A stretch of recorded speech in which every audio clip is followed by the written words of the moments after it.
All right, guys. Well, thank you, first of all, everybody, for being here. And you'll probably notice, I know a lot of you that have some whiskers. I decided not to shave until baseball came back, and Joe told me earlier, hopefully I won't look like Rip Van Winkle. But still waiting to get approval and so I can shave this off. But thanks for being here. I'm supposed to let everybody know that there'll be more information. They'll be touching base with you soon about upcoming programs and the game schedule that will follow. As many of you know, I'm Rick Griffin. I was the head athletic trainer for 35 years, and the last 3 years I've worked in a emeritus role under the gentleman that joined us on this call, and I've had the pleasure of working with for the last 3 years very closely, and I've known him for a long time. He's been in baseball for over 30 years, and name is Joe Bohringer, and he graduated from MIT. So sometimes I ask myself, why is he in baseball? But I know now why, because he's very good at what he does. And so he is the assistant general manager, and he does a lot of different things, which would probably take up the entire phone call here today to tell you what he does. But I'm going to have Joe kind of introduce himself, and then we'll get to some questions. Okay. Well, first of all, thank you for the very flattering introduction. I can tell you anecdotally, when I left MIT at the time, and it cost like $32,000 a year to go there, and I took that first baseball job for 17 grand a year. My parents thought I had a screw loose. So, but all these years later, I am still doing it. I'm the assistant general manager here with Seattle. This is my 5th year with the Mariners. Come up more through the scouting and player development ranks. But as we are determining now, whether it be through analytics on the field, analytics with athletes, management, the things that we do, biokinetics, hitting coaches, pitching coaches, it really is becoming kind of an end-to-end conversation with our players, both position players and pitchers. So really what we've tried to do is collaborate across departments, make sure that we have one continuous conversation where we're doing the best thing for the Mariners and the best thing for our players.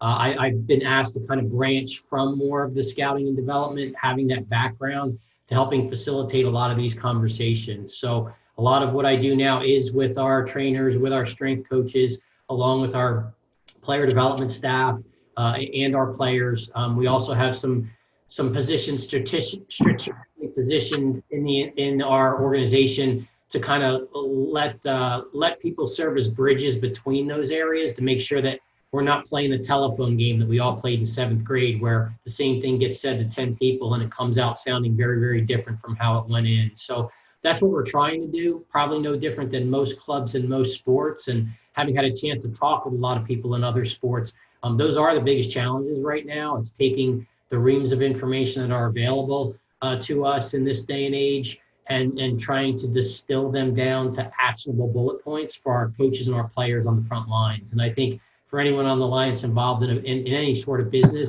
you probably have the same challenge. There's so much information coming at you right now, and being able to turn it into action that makes your organization better is a challenge for everyone right now.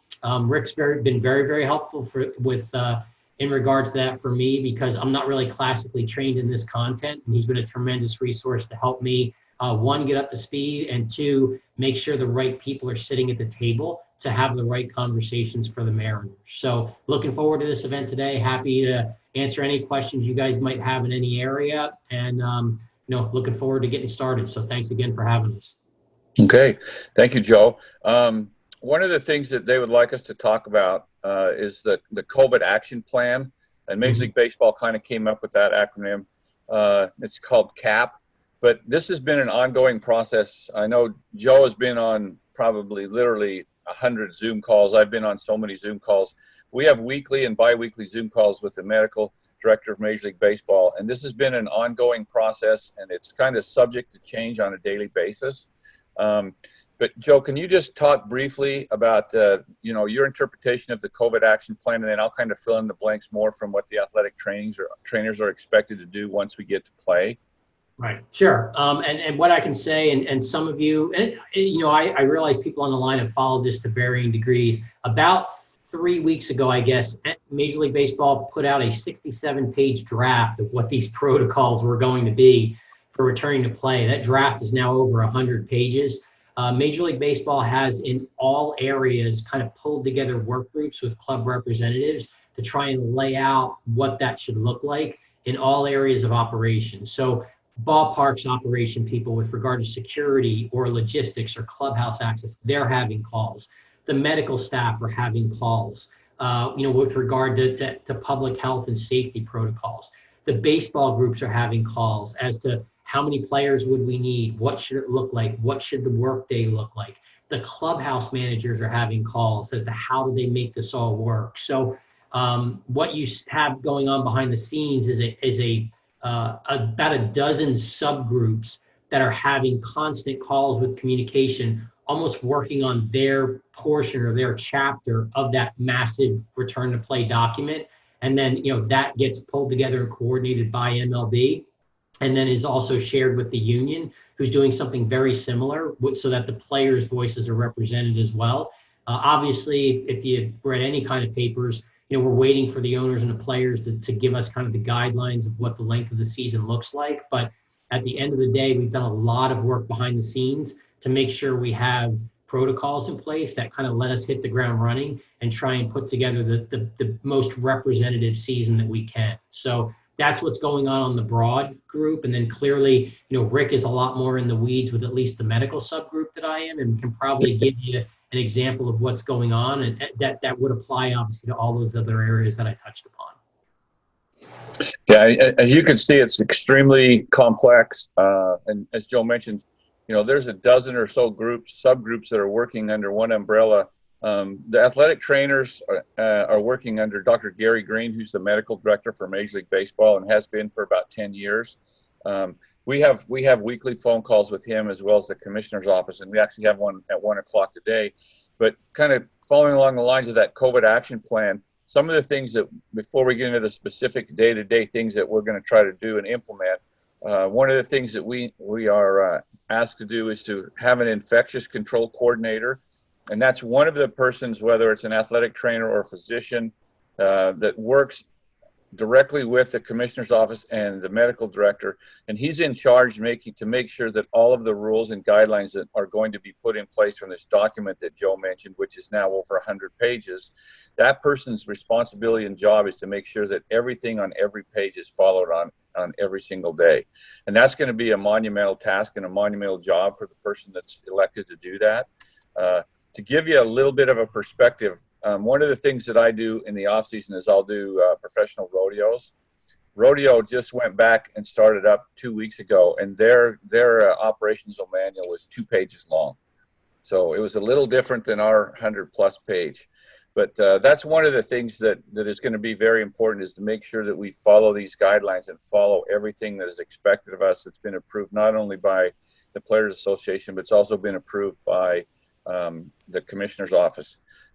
Joe, in terms of getting started, what do you think is going to be the hardest thing for us to implement once we do get the approval that we're going to get to start? I think the hardest thing to implement is finding the new routine.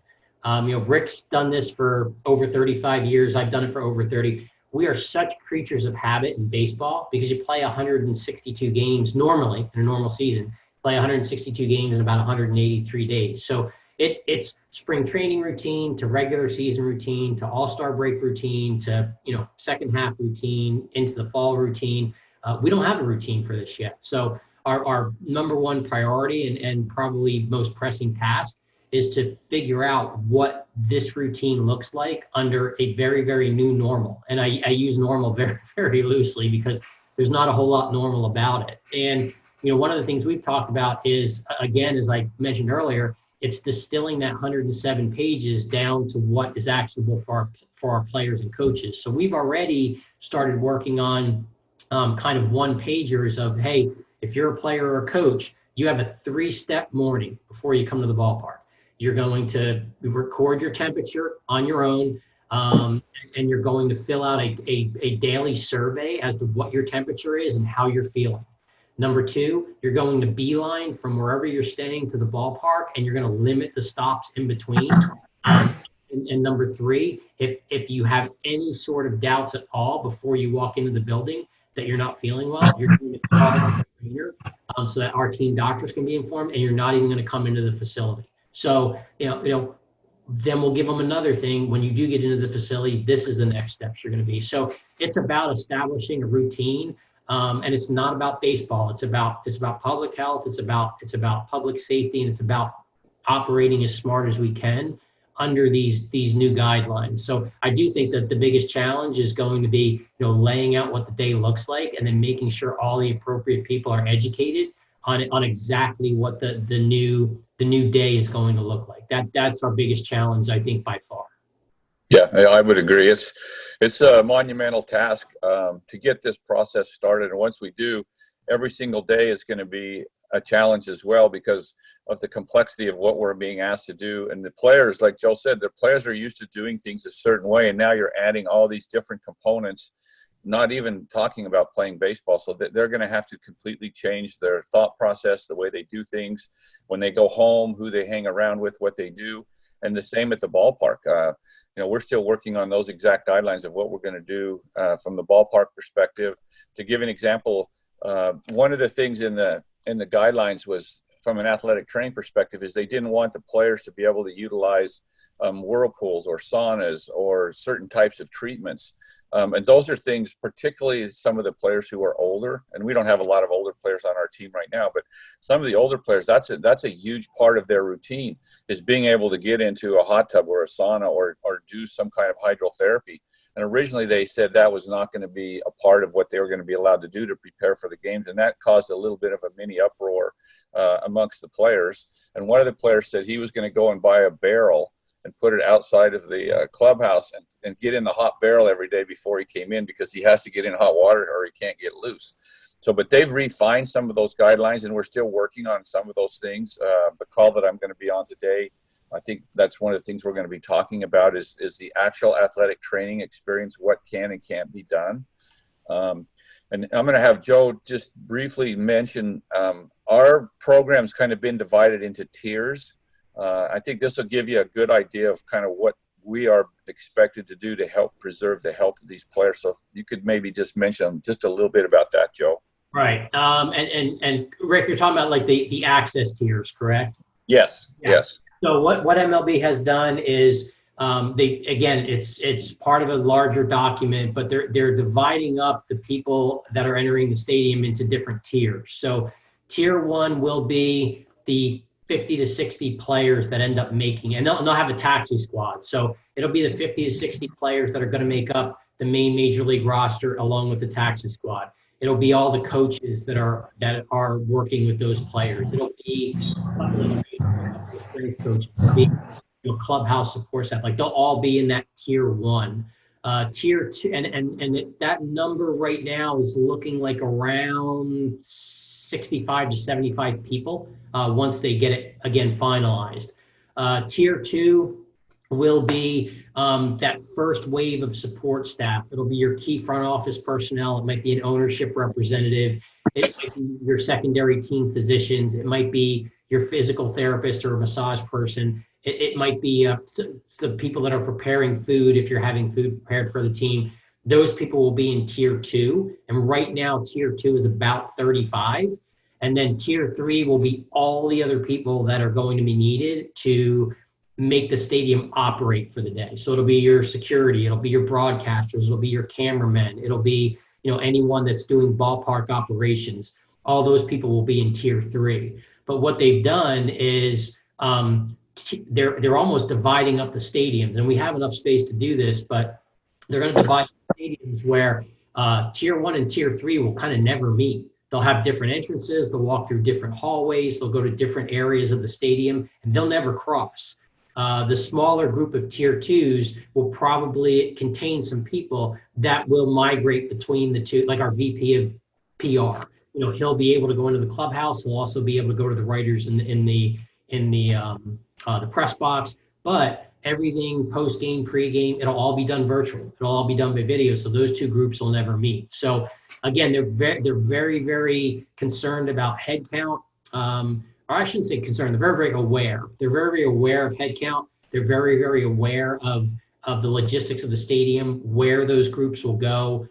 trying to keep them separated. It's all about minimizing the exposure to each other to try and keep everyone as healthy as possible. And because the second you have one or two people that get it, inside, you have to have checkpoints to keep people from getting it. So our players will check themselves at home. The second they get to the ballpark, they will have another kind of infrared temperature taken in the parking lot, and they'll answer a verbal questionnaire. And if anything doesn't come up right there, they won't even be allowed in the building. And that'll go for everybody in tier 2 and tier 3 as well. So they're very, very hypersensitive to making sure that we have something in place to try and make it as sterile an environment, I guess, or as safe an environment as possible. Yeah, and those are obviously the biggest challenge, but that's something that we can do as a medical staff to help prepare. And the fact that they're going to be tested outside, either in the parking lot or before they get into the stadium, that decreases the exposure risk of somebody coming in, say, to the training room and then doing it in the training room, and they've already went and possibly gone into the clubhouse or the locker room and seen a few of their teammates and then come in and got checked. And that was something that we fought really hard for. It's all about, diminishing the number of exposures and also trying to space things out. And Joe mentioned that groups 1 and group 3 will never come in contact with each other. That's very important to decrease the number of individuals who come in contact with each other. Joe, what in terms of the spring training, they still haven't really decided, what will happen with the spring training. Could you just talk a little bit about what would happen if it's in Seattle versus Arizona? And if, I know we don't know the length of time, but kind of what your thoughts are. I think it's all going to be working backwards off of our start date. I do think that the spring training, they're looking at about a 2 to 3 week window. They also are going to be staggering arrivals. So, you'll come in, the first wave of the group will come in, they will get tested, they'll go under quarantine for like 48 hours to make sure the tests are negative, and then they'll be allowed to go into the stadium for activity. So staff would probably report, almost like regular spring training. Staff would report, there'd be a 2 to 3 day window. Pitchers and catchers would report for their testing and screening. There'd be a 2 to 3 day window. Position players would report, and then they'll filter into the workouts. So that part of the routine would be the same, but there would be a testing and screening protocol coming in to do that. Major League Baseball would prefer using the home cities and home facilities just to minimize the travel. You're only coming in once, you're only getting screened once, you're only trying to kind of set up one location rather than setting up a location, breaking everything down, and then trying to set up another location. So they are looking to do everything in the home cities. They have talked about, and this has not been determined yet, but do you run it in different tiers where the taxi squad works out in the morning and then the regular squad comes in the day, and we use T-Mobile for everything?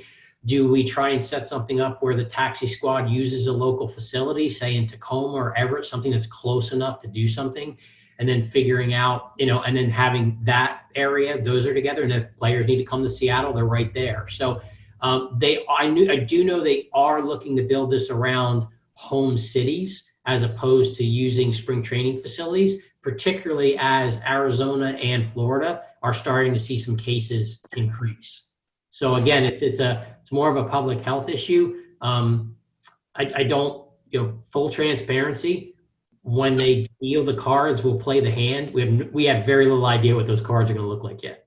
Yeah, but in saying that, we are preparing for like 3 or 4 different scenarios, which is correct. Yeah. A lot of extra work. But we have to be ready for when, they make calls tomorrow and say, okay, we're starting, July 17th. So then we're going to have to do all these things and get into play. One of the questions that we were asked today, Joe, is the players, particularly the young players, they feel like they're superhuman. How are we going to go about teaching precaution and just trying to educate them? How do you see that working?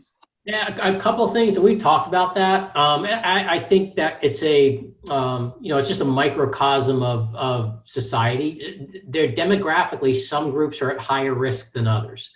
Clearly, healthy players at that stage in their life are in one of the lower risk demographics. That's going to give them some invulnerability maybe that they might feel that others might not.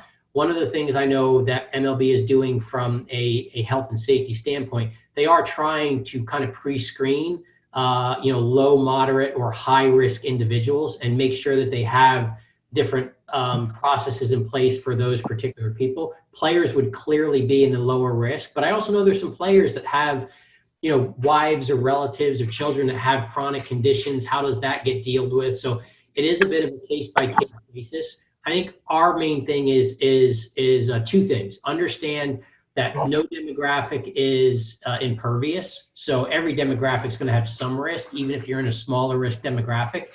And that'll be our first education point. Our second education point is going to be, for lack of a better way to put it, understand you are part of a bigger picture and you are part of a team, and you have just as much responsibility to making the right choices for your teammates as you do for yourself. So we crave, human beings crave binary yes, no answers. This is a very, very, very gray shade of maybe. We just want to make sure we're all on the same page and we're stacking the odds in our favor as best we can. So I think that's the approach we're going to take, is just being honest, being transparent about it, and trying to provide as much education as we can, understanding that at the end of the day, everyone makes their own individual choices. We want to try and educate them as best we can to let them understand what a good choice is versus a bad choice. Right. And one of the things from an athletic training and medical perspective, to kind of follow up with what Joe said, is one of the things we're going to try to do, we're going to have a physician on site every day, because there's going to be daily questions about, what about this? What about that? Maybe my girlfriend or my wife or my child has symptoms. So having a physician on site to be there and help us through these is going to be very, very important. And then from an orthopedic perspective, when the players come back, they haven't done anything for several months now, and we're going to be in a position where we're going to have to monitor their soft tissue health and get them in shape in the proper way without going down the wrong path and trying to rush and taking into consideration all the things we have to do with the COVID. So having physicians available and on site is going to be a great educational tool.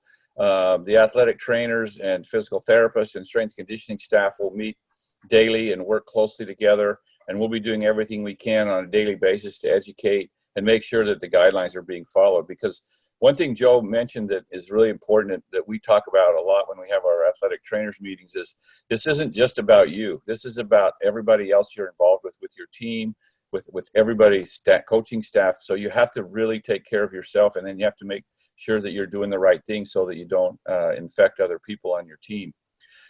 Joe, how do you see the issue with the Dominican Republic and players coming in from, say, Dominican Republic or Venezuela or maybe even Japan? What kind of guidelines have you heard or do you know may take place to help kind of remedy that situation?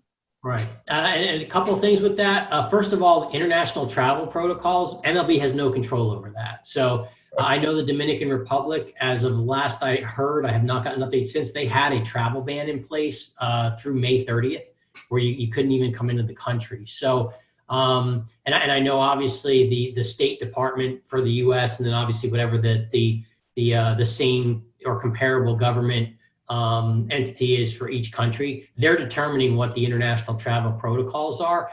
In our particular case, there's a couple things. One, we have started a very limited reopening of our academy in the Dominican, more so operationally, getting the grounds back in order, making sure the facility is taken care of. Players are not there. We have no players at our academy in the Dominican right now. As far as players that would be affected by this on our major league club, our foreign players are Kikuchi and Hirano and guys from Japan. They're already in the U.S. They're either in Arizona or they're in Seattle already. So that's not an issue. We have a player that came to big league camp, Jose Marmoleos. The Dominican Republic had closed its borders before when everything happened here. He's actually stayed here. So he lives in the Dominican Republic. He already had a visa. He's still in Arizona. We had a handful of Venezuelan players from the minor leagues, about a half dozen of them. They actually are staying in an apartment in Arizona that we're providing for them because Venezuela was shut down before we actually sent everybody home from spring training. So in the grand scheme of things, internationally, we're just at the mercy of what whatever the country's policies are. But as far as the players coming back to play here, any players from foreign countries that were here for spring training did not go back to their countries. They're still in the United States. So that should not be an issue for us as far as reopening with our major league club and taxi squad. Yeah, thank you. One of the other questions that we have is in terms of once the season, if the season gets started up and they agree on a certain number of games, however many games that may be, have you heard anything about the schedule in terms of who we would play? Would it be just the West? Would it be just a normal schedule, or would they just pick up from the schedule that they have? And I have a good idea on the answers, but I'll let you talk about that. I have a working knowledge that might be this much more insight than what you might read in the papers. Well, now that they're really getting the 11th hour, it might be even smaller than that. But I do know that they're looking to, it's really about keeping the travel as limited as possible. So they've talked about having a DH in both leagues. They've talked about kind of realigning just for 2020 with more of an East, Central, West setup, and then having an expanded playoff in 2020 to kind of lengthen the season out that way, to try and determine a winner. I also know that they have talked a little bit about whether some of those things might bleed into 2021, just because we don't know exactly what 2021 is going to look like yet. So would they pre-agree on some things for that? But it does look like it would be something non-traditional that's going to be customized to, again, playing the hand that you're dealt and using what's available to us.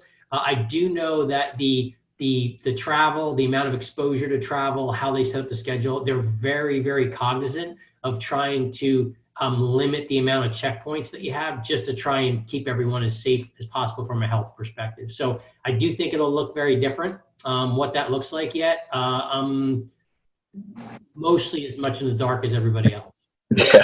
Yeah, I think that's one of the questions that we're all kind of waiting for. That, and I mean, the reporting date is obviously extremely important, but then once we get a reporting date and a schedule, then that'll help us as an athletic training and medical staff align and do the things that we need to do to make sure that the players are prepared once they get an opportunity to go to the ballpark. One of the things that we've talked a lot about, and in this document that we have, this 107-page document, there's a pretty large portion of that details what will happen if someone does turn positive, right. What we're going to have to do, and how that's going to kind of come into play. How do you see that working, Joe? I don't, that we are going to have protocols for that. Again, the first thing that they're trying to do is if in that closed circle of ballpark access, we are trying to make sure that we do as much as we can to identify that before they get in the circle. So I think that's the first thing with positives is to, they are checking themselves on the way out. They are going to get screened before they come into the ballpark. And that's me too. If I happen to be there, I'm checking myself before I leave, and I'm getting screened again when I get there. So that is something they are trying to do. Clearly, anytime something were to happen, the immediate thing to do is take those people out of play. Don't let them be part of it. Take them out of play until you know for sure what's going on. So if a player gets there and we have a checkpoint outside manned by one person, if a player has a fever or says he's not feeling well, immediately that player or security person or front office, whatever it may be, that person and the screener just walk away. Then we clean down the area and run the next people through. So I know they're being very, very cognizant of that. For anything that might, we're trying to eliminate the positives or identify it as early as possible, so you're not having someone that's positive that's right in the middle of your day. So I know we're building a lot of stuff around that.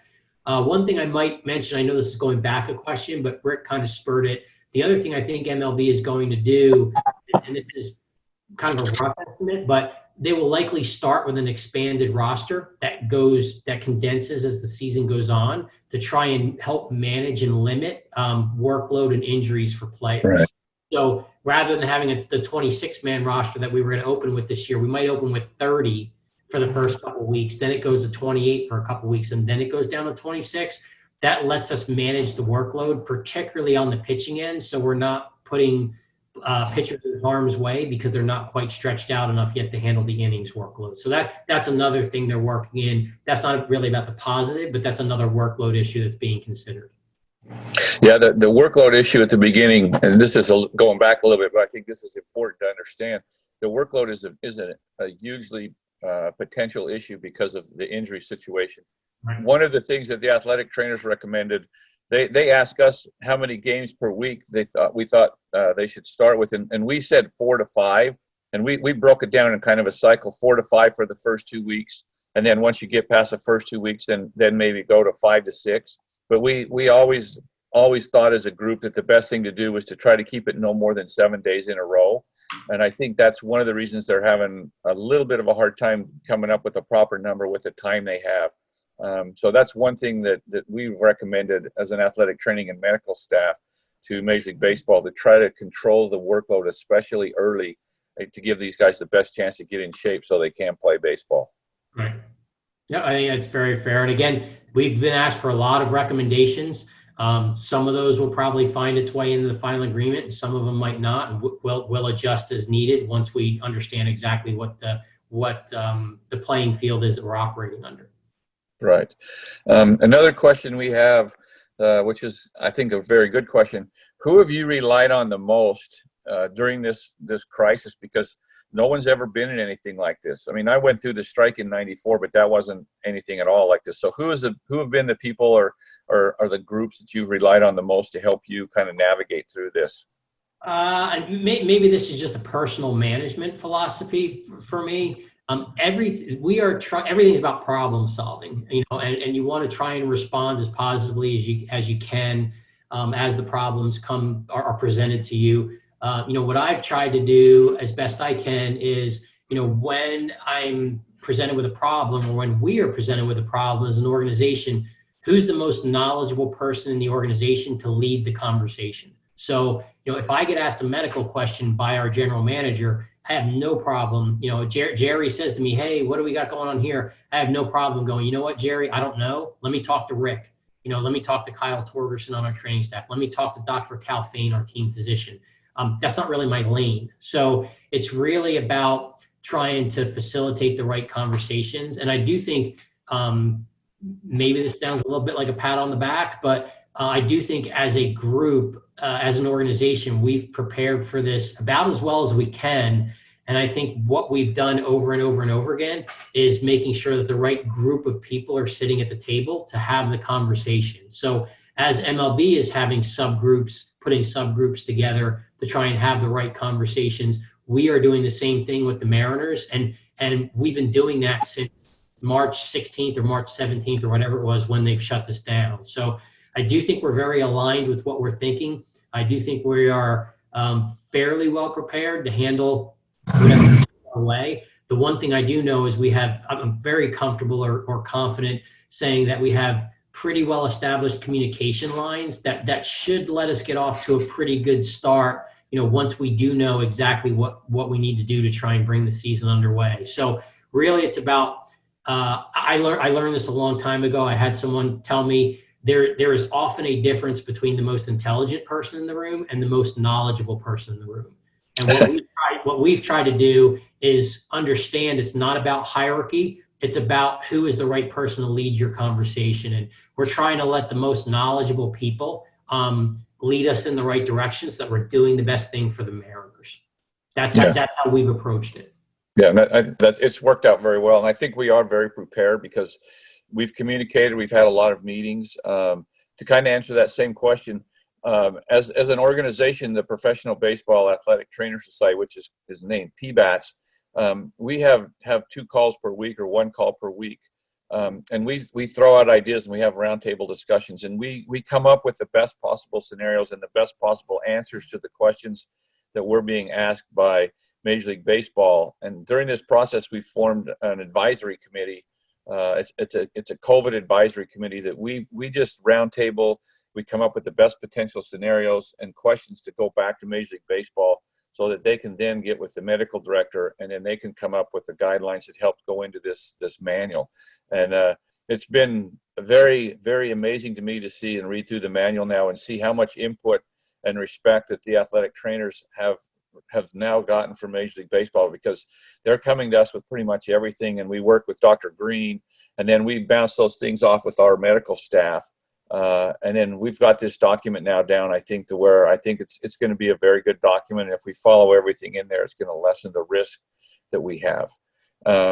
One other question, Joe, which I know this is a really hard one to answer, and I don't envy you having to answer this question. But if in the event we don't have baseball, in the event that we don't have baseball, how do you see this impacting not only the Mariners but baseball in general? And I know you can go down two different roads here, but no, I'll just say this. I think the impact on baseball depends on the reason why that we don't play.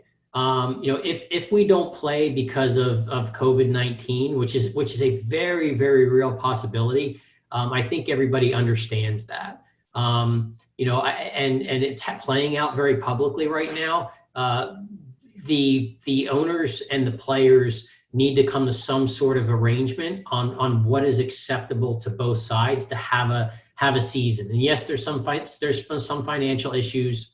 Yes, there's some safety issues. Yes, there's some logistics issues. So I think the impact really is whatever impact happens is determined by the overall length of the season, what those results are, why the length of the season, like the circumstances surrounding it. And then also, in all honesty, when we roll into, we don't know what college football is going to look like in the fall. We don't know what college basketball is going to look like going through the winter in the next spring. We don't know what next season is going to look like. So I think the impact is going to be ongoing because this is a very unsettled situation, and it doesn't just apply to Major League Baseball. I think it applies to all sports at the professional and amateur level.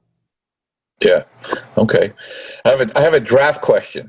All right. And I'll say this. I know there's a little chat function here. As we're going, if there's, and I know we got about 20 minutes, but if we run over a little bit, that's okay. If someone has a question that's just popped to the front, you want to throw it in the chat, we'll see if we can get to it. But I don't want to limit it as well, because I know these conversations can sometimes go in different directions depending on what's been thrown out. So if the chat is up and running on this, more than willing to have some questions come in, and then Bob and Tony can kind of determine what they might be, and we can see them as well. But I don't want to just limit it, because I know conversations have a flow to them, and if the flow takes us a little bit different, more than willing to try and get the most out of this weekend for everybody. So. Yeah. Right, Okay. fire away the draft. We just did the draft, so. Okay. Well, yeah, Joe and I just did the draft, and that's one of my main responsibilities. I had the pleasure of looking at over 900 files for our 5-round draft, and that was a lot of files, but we got through it, and we got some very, very good players, good character players. So the question is, if there's no baseball and these guys are drafted, how is that going to affect them as far as setting them back, or will they be able to go somewhere possibly and are they going to have like a draft league, or will they be able to work out, or will they just be sent home? Well, a couple of things there. First of all, we're going to try and onboard them as best we can. We made 6 selections in the 5 rounds. We also have a number of players that we can sign for $20,000 each. We do have some of those coming in as well. It's going to be a much smaller draft class. We will still onboard them as best we can. So unfortunately, we won't be able to have them come to the facility. We won't be able to do screenings, the things that we normally would.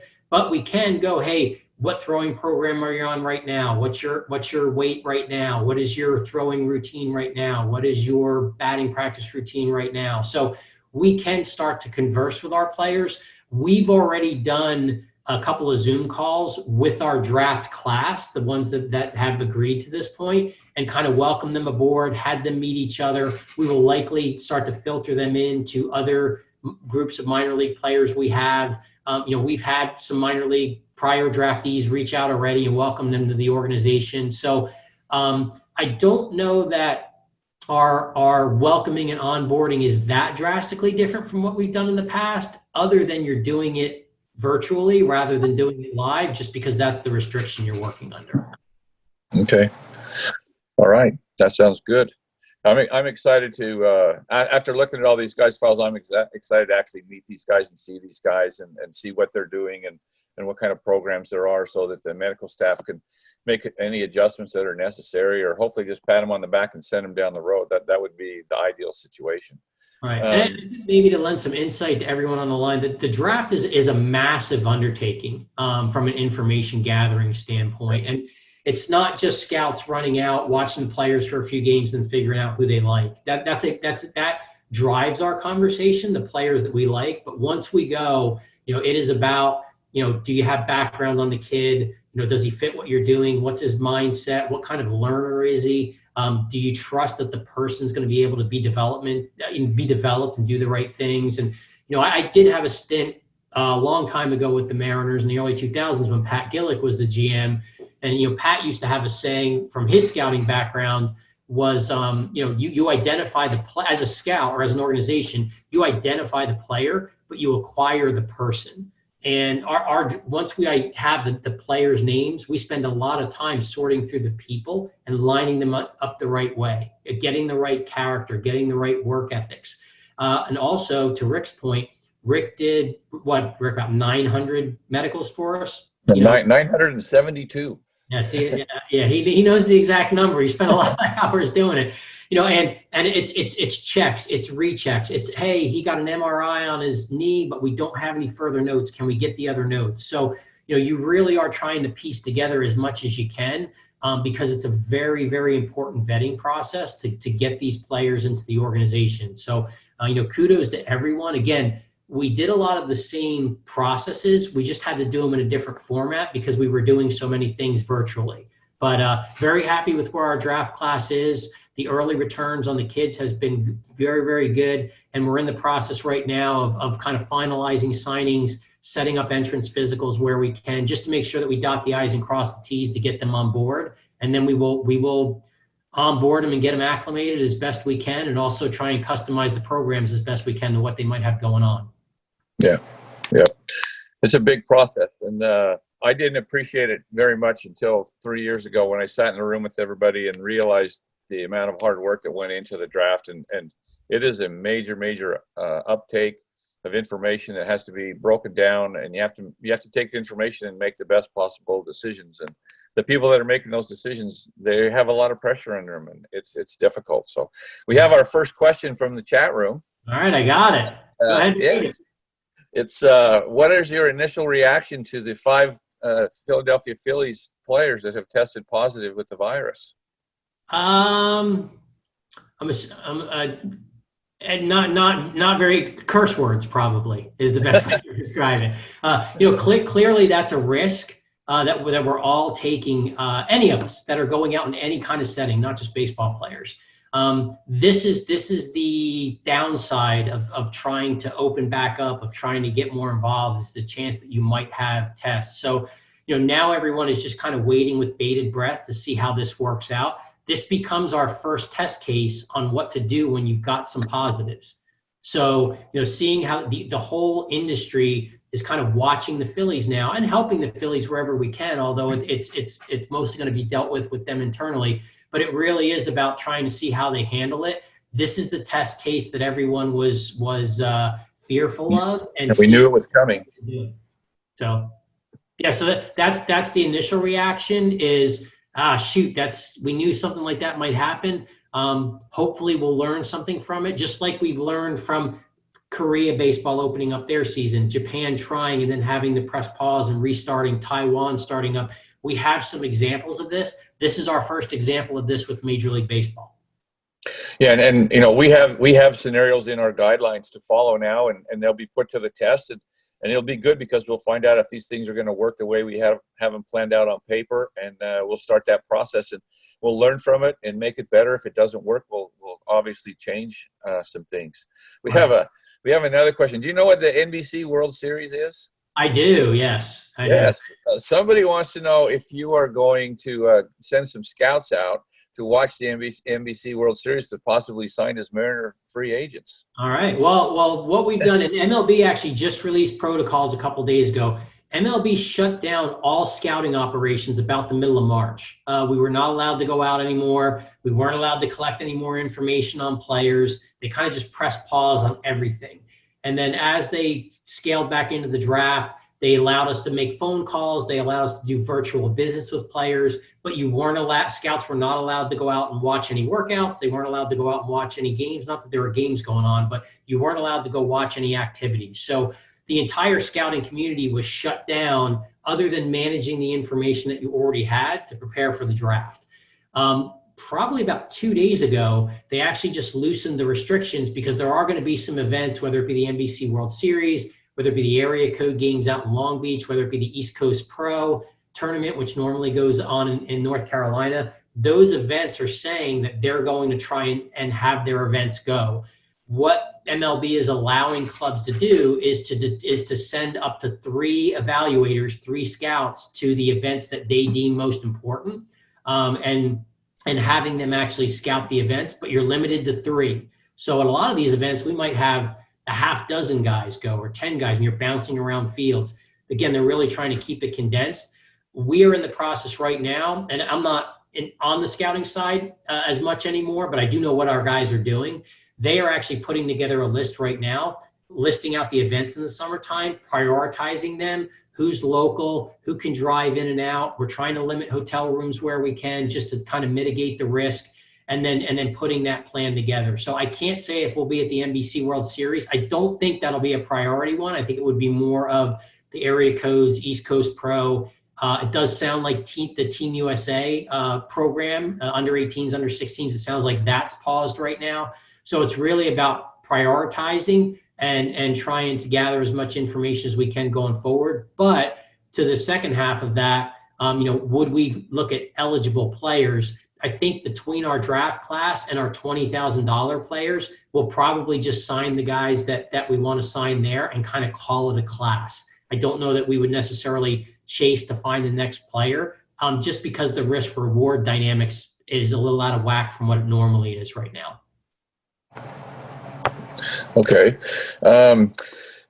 This is a tough question. One of our questions, it says, what is your, if you were going to give a percent of us having a season right now?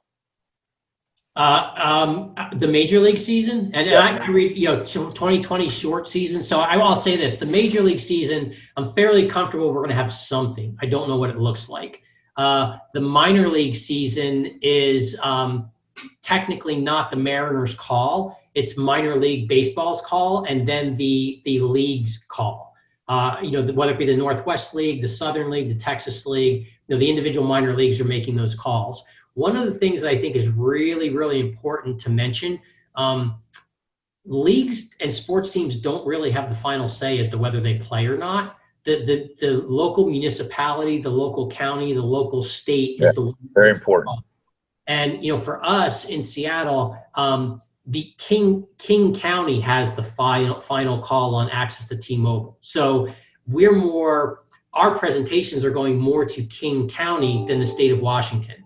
At the same time, we've heard like the state of Missouri has one set of guidelines, but the city of St. Louis, where the Cardinals are located, have a different set of guidelines. I know, and the city guidelines kind of take precedence there. I know the Phillies are in the same boat. The Pirates are in the same boat. Pittsburgh and Philadelphia have different guidelines than the broad state of Pennsylvania. And a lot of that's based on population density.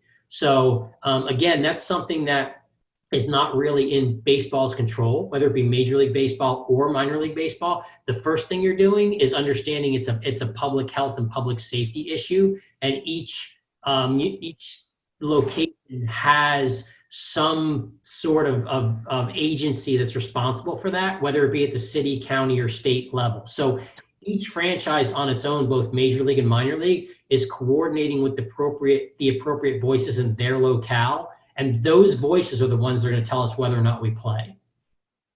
Yeah, that's an immensely important thing, and I'm glad that you brought that up, that we talked about, because the baseball players want to play, the trainers want to go in and work with their players, the front office wants to play, the fans want to play, but until everything gets decided upon by either the city, the county, or the state, it might affect these decisions greatly. California is having some real issues and some problems of whether or not they're going to even allow the Giants, the Angels, the Dodgers, the Padres. They might not even be able to play there. So they're having to look, and they're having to make additional plans that they may have to play in either in another city or another stadium. They may have to go to Arizona, or they may have to find another stadium to go and play in.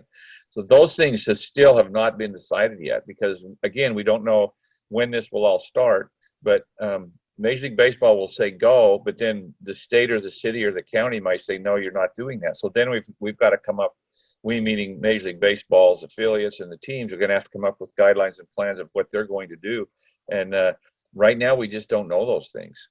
Right. And I think going back to an earlier question, it was something along the lines of what are the first steps? The very first step is the league and each of the 30 individual franchises going to whoever controls access to the stadium and making sure that all those protocols have been met. So I know, for instance, in our case, we need to have, here's the Mariners' plan for reopening the stadium. Here's the league's plan for managing things once that happens. And part of the league's plan is making sure that the union, here's the union plan that shows that the league and the union are on the same page. So when we present it to King County, and we're probably no different than any of the other franchises, it is showing them that these are all parties are involved, all parties have laid out these protocols, and all parties have signed off on those protocols. The final sign off does end up being by whatever the local public health authority is. Right. Yeah, that's part goes back to that action plan. We were given minimum standards. Each team was given minimum standards, and the Seattle Mariners said, well, we're not going to just have minimum standards. We're going to go above the minimum standards, because we want to make sure we're doing everything above and beyond what we can to prevent any type of issue. So that's another thing. The minimum standard qualifications are probably being pursued by every team to be above minimum standards, because we want to make sure that we do everything we can to prevent any type of a situation coming forward. So let me check the time. We got about 5 more minutes. I want to just quickly comment. Bob contacted me about 2 months ago, and he wanted to do this. And at that particular time, I just didn't think we were in a position to yet, because there were so many things that weren't decided. And then he contacted me about 2.5 weeks ago, and he asked me, and I thought this would be a good time to do this. And he asked me who could be on this panel with me, because I didn't want to do it alone, because there's different sides to this story. And I reached out to Joe, and I think everyone can see from him being on this panel and his answers and his knowledge, I made a very, very wise choice, because he's enlightened all of you and given you guys all, as much information. You guys know more now probably than anybody else, way more than the newspaper, and a lot of things that a lot of people don't know. So, thank you, Joe, for making me look super good and picking the right guy. But you did an awesome job, and I appreciate you, taking your time, because this is a busy time for both of us, and to be able to talk to the RBI membership is great. Well, I appreciate that. I also know that you mentioned a couple months ago that you had, you didn't think it was appropriate because of how undecided things were. And I feel like I just spent an hour clarifying just how undecided everything is. So I hope everybody got something out of that. But no, really, really enjoy this. Everything we're doing is to try and do the right thing by the organization, by the players.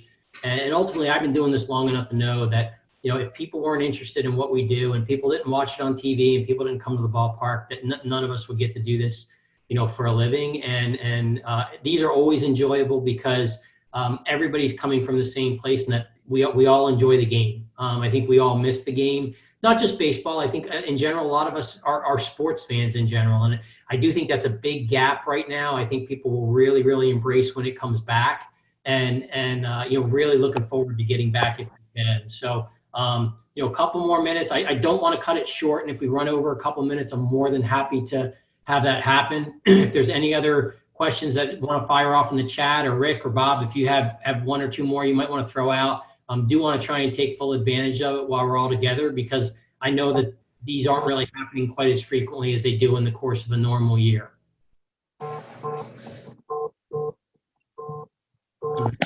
All right, I think we've got a couple of thank yous from the RBI Club membership. So I think this is really good. Unfortunately, I do have to get off, because I have a 1 o'clock call with MLB and this group. So I know Joe's had this. What do you say? This is your This is fourth? my fourth Zoom call of the day. So, Yeah, so I have to be honest, this was my most enjoyable Zoom call of the day. So at least I've got that going for me. I'm ending on a high note. So yes, that's good. I'm going on to my third and last one. So, Bob, thank you for inviting us, and to the RBI membership. Hope to see you all again soon. And Joe, thank you very much for being on. But I'm going to step off and appreciate everything. Thank you, guys. All right, Rick, enjoy the call. I'll sign off as well. Rick, you can go ahead. Again, thank you very much to the RBI Club. Thank you, Bob, for the offer. More than willing to help out however we can. Really appreciate the interest, particularly in what's a trying time. We're hoping that we can, get back on the field.